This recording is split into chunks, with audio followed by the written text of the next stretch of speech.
Hello student, how are you? In our previous video, we were discussing about in our second book, 8th chapter, structure and composition of atmosphere. In our previous video, we were discussing about what is atmosphere. Atmosphere is composed of gases, water vapor and dust particles. Or it is attached by gravitational force of earth. This is earth and this is atmosphere.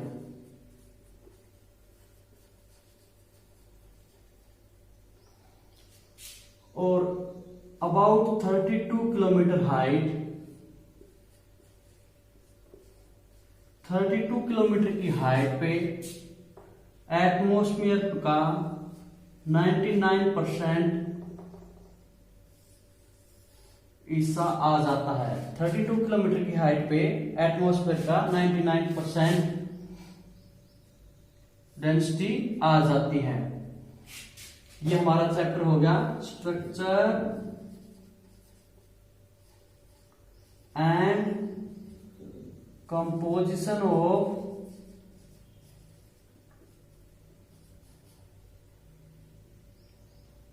of atmosphere.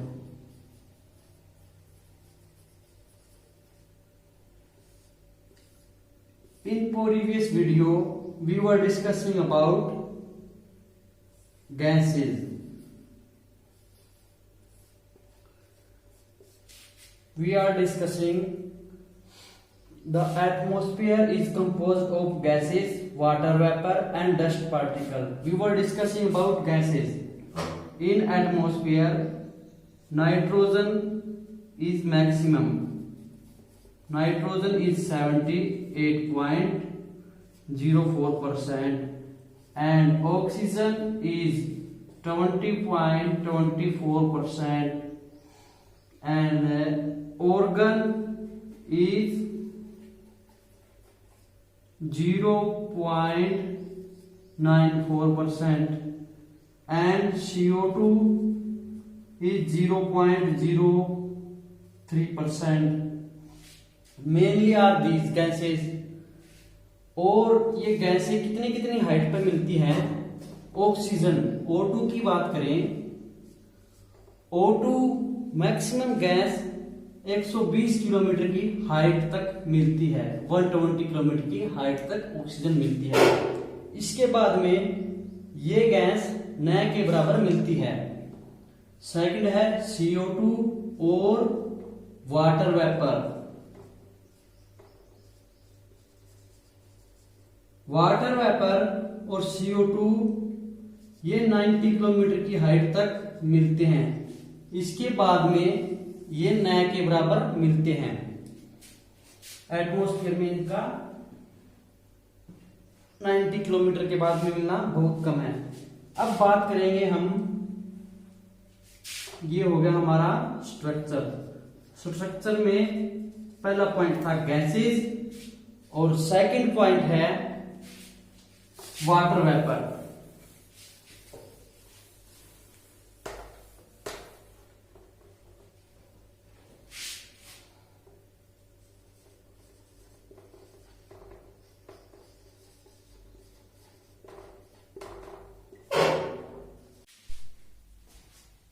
Water vapor.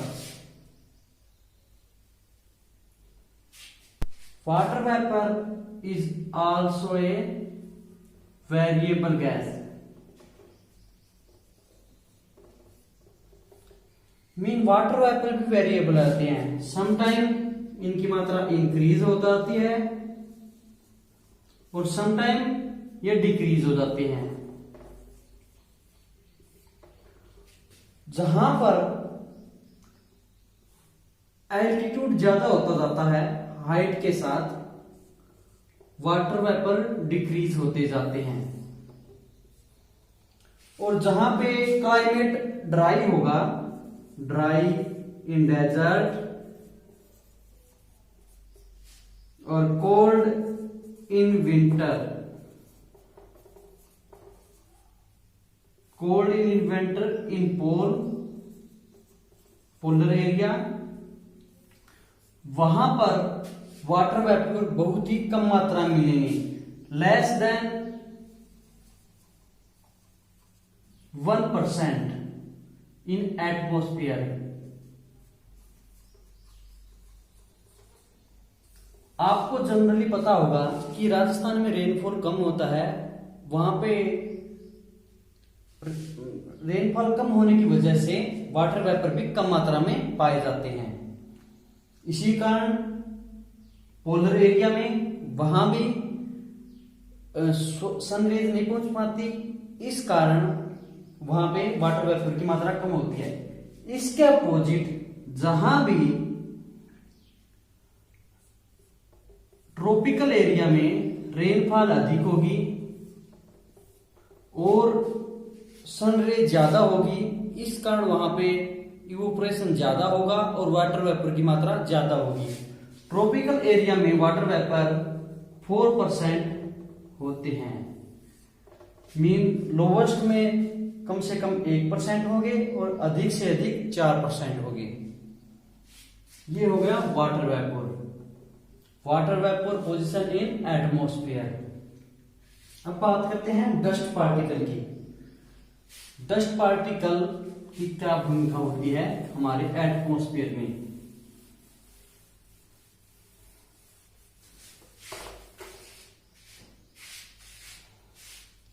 Third आ गया dust particle.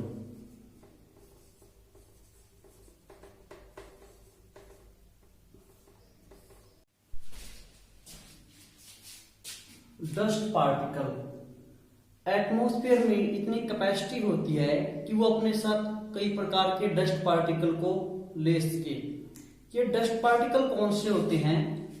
ये saline water में जो salt होता है उसके, volcano इरप्ट्स होता है उसमें स्मोक, एश और कई प्रकार के सोइल के कण, जो हमारे जनरली हम देखते हैं बहुत से प्रकार के धूलकण, मिट्टी, सब कुछ एयर में मिलता है और वो कन्वेक्शनल विंड के सहारे ऊपर की ओर जाता है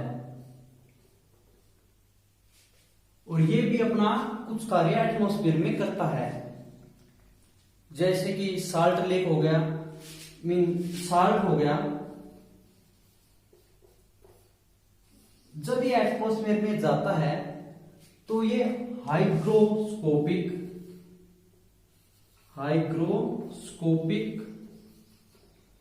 न्यूक्ली की तरह वर्क करता है और जब यह वाटर वेपर के साथ कंडेंस होता है तो वो क्लाउड का निर्माण करता है। मीन डस्ट पार्टिकल की भी एक अलग भूमिका होती है हमारे एटमॉस्फेयर में। ये कुछ अपने अंदर इंसोलेशन को एक्सेप्ट कर लेता है, क्लाउड निर्माण में सहायता करता है। ये हो गया हमारा डस्ट पार्टिकल। अब हम बात करते हैं स्ट्रक्चर ऑफ एटमॉस्फेयर। हमने कंपोजिशन के बारे में पढ़ लिया।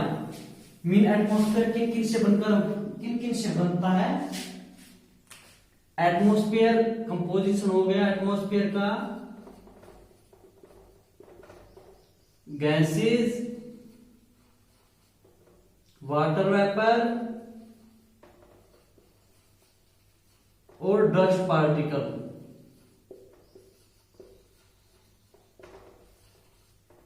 गैसेस के बारे में पढ़ लिया था, nitrogen, oxygen, argon, water vapour जो पोलर और डेजर्ट एरिया में 1% से भी कम हो सकते हैं और ट्रॉपिकल एरिया में नियरली 4% होते हैं। डस्ट पार्टिकल के बारे में भी हमने अभी पढ़ा है।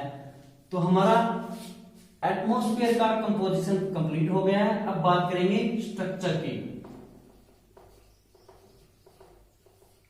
Structure of atmosphere. एटमॉस्फेयर में कई प्रकार की लेयर मिलती हैं डेंसिटी और टेम्परेचर के अकॉर्डिंग। मीन कई स्थानों पर एटमॉस्फेयर में टेम्परेचर में बदलाव आएगा, कुछ लेयर में डेंसिटी में बदलाव आएगा। इसके अकॉर्डिंग हमने एटमॉस्फेयर को 5 पार्ट में डिवाइड कर रखा है। वो 5 पार्ट कौन से हैं उसके बारे में अभी बात करेंगे। Structure of atmosphere.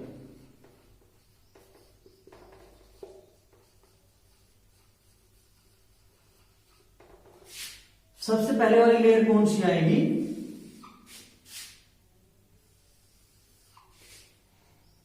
ये आएगी ट्रोपोस्फियर।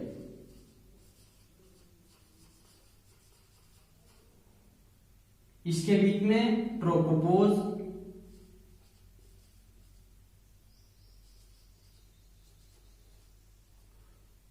ये होगी एक छोटी सी इसकी सीमा। ये आएगी स्ट्रेटोस्फियर, स्ट्रेटोस्फियर जो इसको अलग करती है मेसोस्फियर से, मेसोस्फियर। ये आ जाएगी स्ट्रेटोपोज।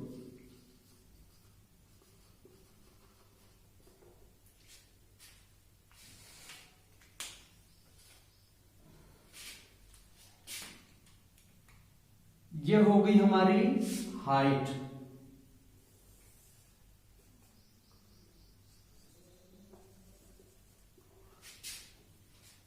ये है 0 से लेकर कहां तक फैली हुई है? 13 तक, 13 किलोमीटर तक ट्रोपोस्फियर। ये हो गया हमारा टेम्परेचर, किस अकॉर्डिंग ये वेरीज करती है। 1 2 3 अब 5 पार्ट में डिवाइड कर रखा है। मेसोस्फियर, थर्मोस्फियर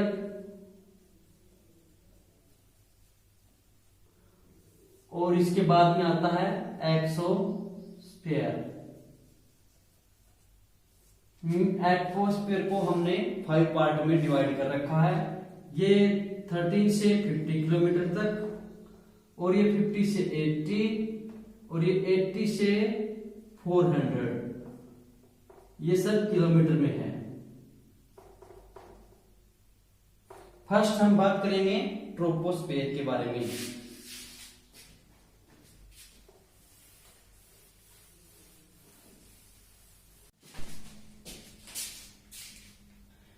फर्स्ट हम स्ट्रक्चर में बात करते हैं ट्रोपोस्फियर की।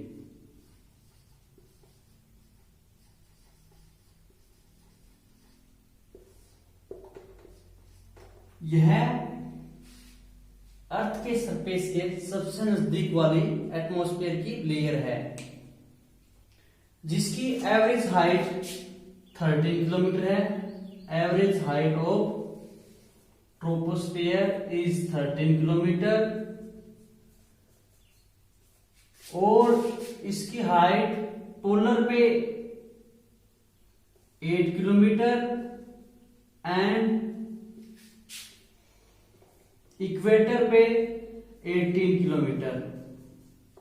मीन ये ऐसे है, ये हो गया अर्थ का सरफेस, ये पोलर पे 8 किलोमीटर और इक्वेटर लाइन पे 18 किलोमीटर। तो इसका एवरेज हो गया 13 किलोमीटर। ट्रोपोस्फियर की एवरेज हाइट 13 किलोमीटर है। इस पे वेदर की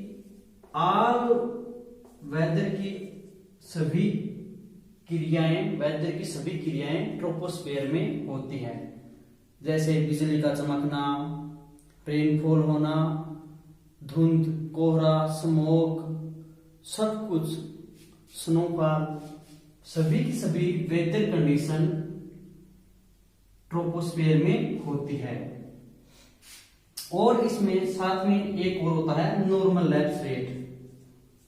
नॉर्मल लैप्स रेट मीन अगर ट्रोपोस्फियर में 165 सेंटीमीटर की 165 मीटर की हाइट पे जाएं तो 1 डिग्री सेल्सियस टेम्परेचर कम हो जाता है। इसको हम नॉर्मल लैप्स रेट बोलते हैं, टेम्परेचर का नॉर्मल लैप्स रेट। जैसे जैसे इसमें हाइट इंक्लूड होती जाएगी, मीन जब हम 27 डिग्री पे हैं, जैसे जैसे हाइट पे जाएंगे तो टेम्परेचर और कम होता जाएगा और लास्ट में आके इसमें ट्रोपोस्फियर में 60 डिग्री -60 डिग्री टेम्परेचर तक हो जाता है। तो हमने ट्रोपोस्फियर के बारे में पढ़ लिया है। इसकी एवरेज हाइट 13 किलोमीटर है, पोलर पे 8 किलोमीटर और इक्वेटर लाइन पे 18 किलोमीटर। इसमें टेम्परेचर हाइट के साथ कम होता जाता है, इसको नॉर्मल लैप्स रेट बोलते हैं। इसमें वेदर की सभी क्रियाएं वेदर की इसमें ट्रोपोस्फियर में होती है।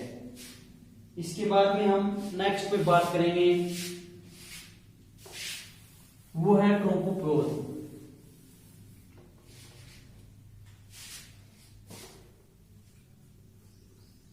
ट्रोपोपोज जो ट्रोपोस्फियर और स्ट्रेटोस्फियर को अलग करती है वो लेयर आती है, ये होगा ट्रोपोस्फियर, ये होगा स्ट्रेटोस्फियर। इन दोनों को अलग करती है, इसको बोलते हैं ट्रोपोपोज।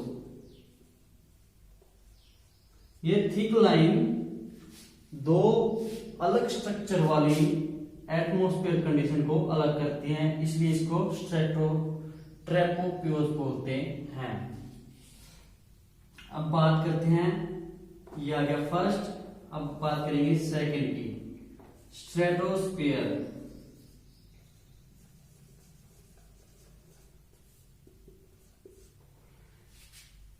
इसकी हाइट एवरेज हाइट 13 किलोमीटर होती है। ये 13 से 15 किलोमीटर की हाइट तक मिलती है ट्रोपोपोज। ये सेपरेट करती है, सेपरेटिंग द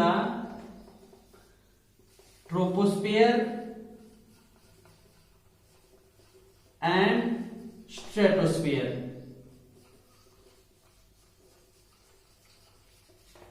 ये दो लेयर को अलग करती है। अब बात करते हैं स्ट्रेटोस्फियर की। स्ट्रेटोस्फियर की हाइट 18 किलोमीटर से लेके 50 किलोमीटर तक है। इसमें हाइट के साथ हमेशा टेम्परेचर कम होता है। स्ट्रेटोस्फियर, इसमें कुछ समय तक हाइट के साथ टेम्परेचर एक समान रहता है, स्टेट रहता है।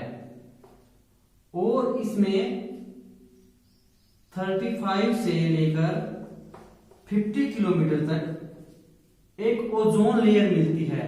ओजोन लेयर जो हमारे लिए बहुत ही आवश्यक है। ओजोन लेयर पैराबैंगनी रेज को अब्जॉर्ब कर लेती है और हमारे तक हानिकारक रेज को नहीं आने देती।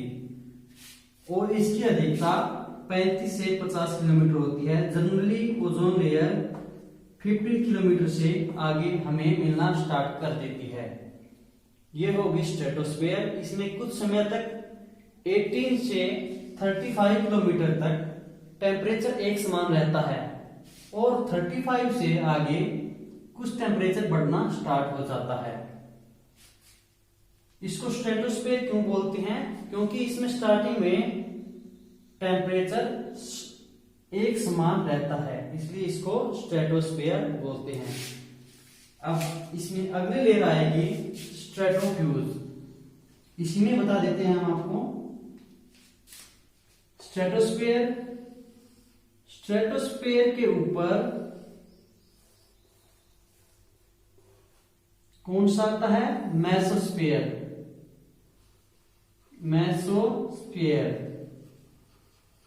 जो मेसोस्फियर और स्ट्रेटोस्फियर को अलग करे थिक लाइन, उसको स्ट्रेटोप्योज बोलते हैं। स्ट्रेटोप्योज बोलते हैं। अब हम थर्ड लेयर की बात करेंगे, वो है मेसोस्फियर।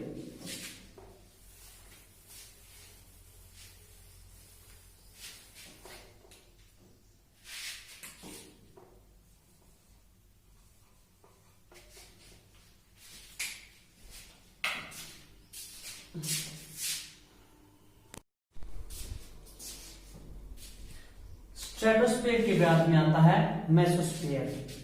मेसोस्फीयर की हाइट 50 किलोमीटर से 80 किलोमीटर तक होती है। इसमें भी हाइट के साथ ही टेम्परेचर कम होना स्टार्ट हो जाता है। एक तो हमारा पहला ट्रोपोस्फीयर आया था, जिस लेयर में हाइट के साथ टेम्परेचर कम होना स्टार्ट हो गया था, और सेकंड लेयर आई है मेसोस्फीयर, जिसमें भी हाइट के साथ टेम्परेचर कम होना स्टार्ट हो जाता है। इसकी हाइट 50 से 80 किलोमीटर होती है। इसमें भी हाइट के साथ टेम्परेचर कम होना स्टार्ट हो जाता है। इसके बाद में आती है मेसोफ्यूज, और मेसोफ्यूज के बाद में आता है थर्मोस्फीयर। थर्मोस्फीयर या इसको आयनोस्फीयर भी बोल देते हैं। इनके बीच में एक थिक लाइन होती है, जिसको हम बोलते हैं मेसोफ्यूज। आयनोस्फीयर, आयनोस्फीयर की हाइट 80 किलोमीटर से 400 किलोमीटर 400 किलोमीटर तक होती है। और इसमें क्या होता है कि इसमें इलेक्ट्रिक चार्ज होता है। इलेक्ट्रिक चार्ज कंटेन रखती है, कंटेन इसमें इलेक्ट्रिक चार्ज होता है। और ये रेडियो वेव को, जो रेडियो वेव अर्थ से एटमॉस्फेयर में जाती है, ये उनको वापस रिफ्लेक्ट करती है। Ionosphere reflect to radio wave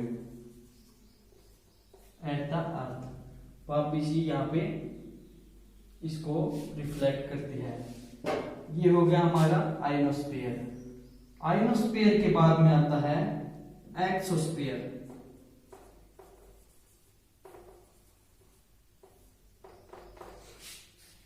,400 kilometre से बाद वाली हाइट में जो एटमॉस्फेयर में आता है, वो सारा एक्सोस्फीयर में आता है। इसके बारे में वैज्ञानिकों को कोई खास ज्यादा जानकारी नहीं है, इसलिए इसमें ज्यादा अध्ययन नहीं हो सका है। हमने 3 लेयर के बारे में डिस्कशन कर लिया है, मेसोस्फीयर, थर्मोस्फीयर, एक्सोस्फीयर। थर्मोस्फीयर की हाइट 50 से 80 किलोमीटर, हाइट के साथ टेम्परेचर कम होना स्टार्ट हो जाता है, और 80 किलोमीटर पे जाते जाते इसमें -100 डिग्री 100 डिग्री सेल्सियस तक टेम्परेचर हो जाता है। इतना कम टेम्परेचर हो जाता है ऊपर।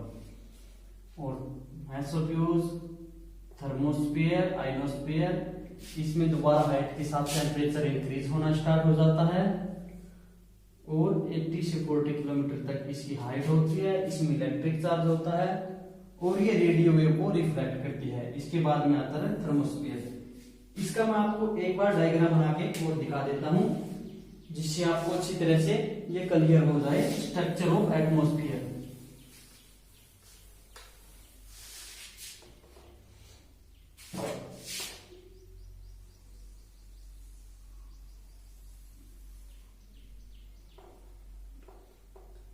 ये हाइट आ गई,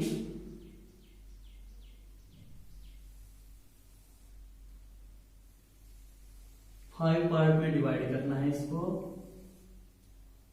2, 3, 4, और ये आ गया 5 पार्ट में डिवाइड। सबसे पहले हमारा आएगा ट्रोपोस्फियर, स्ट्रेटोस्फियर, मेसोस्फियर,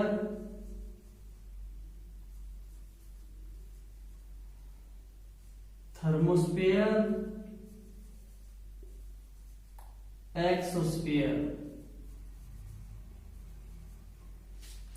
ये कितनी हाइट तक होता है? 0 से 13 किलोमीटर की हाइट तक। ये हाइट है किलोमीटर में, इसको हम हाइट बोलेंगे, ठीक है। तो ये आ जाएगा 50 किलोमीटर तक, और ये 50 से 80 किलोमीटर तक, 80 से 400 किलोमीटर तक, और फोरहेड से ज्यादा आ जाएगा एक्सोस्फीयर। बीच में ये कौन सी लेयर आई थी जो स्ट्रेटोस्फीयर और ट्रोपोस्फीयर को अलग करती है? ट्रोपोपियोज। जो स्ट्रेटोस्फीयर और ट्रोपोस्फीयर को अलग करती है। जो भी इनके बीच में थिक लाइन आए उसको ऐसे कर देना है। जो स्ट्रेटोस्फीयर और मेसोस्फीयर को अलग करे स्ट्रेटोपियोज। इसको ऐसे कर देना है। ये आ गई मेसोपियोज।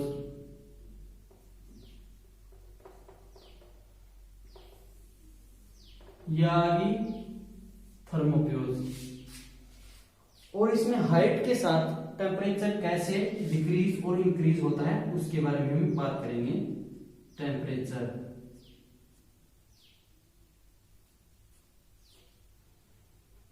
ये आ गया 0 डिग्री, 20, 30, 40, 50, 50 और 60, 60 डिग्री सेल्सियस, 20, 40, 60 और 80 डिग्री सेल्सियस। यहाँ पे नॉर्मल इतना टेम्परेचर होता है और हाइट के साथ डिक्रीज करते हुए ये यहां तक इतना टेम्परेचर चला जाता है और फिर कुछ समय के लिए एक समान रहता है और फिर वापस इसमें थोड़ा इंक्रीज होना स्टार्ट कर देता है और ये यहाँ पे 10 डिग्री तक जाता है। लेकिन मेसोस्फीयर में दोबारा से टेम्परेचर डिक्रीज होना स्टार्ट कर देता है और ये 80 की -80 डिग्री सेल्सियस से भी कम हो जाता है। थर्मोस्फीयर में वापस टेम्परेचर इंक्रीज होना स्टार्ट कर देता है और फिर ये ऐसे ऐसे होता ही जाता है। आपको ऐसा डायग्राम अपनी कॉपी में बनाना है। हमारा 8th चैप्टर कंप्लीट हो गया है, structure and composition of atmosphere. अगर इस चैप्टर के बारे में कुछ क्यूरी हो, कुछ पूछना हो तो हमसे पूछ सकते हैं। अगर नहीं है तो अपनी फेयर कॉपी में इस चैप्टर को अच्छी तरह से डायग्राम बना के चेक करवाना है आपको। Okay student, thank you.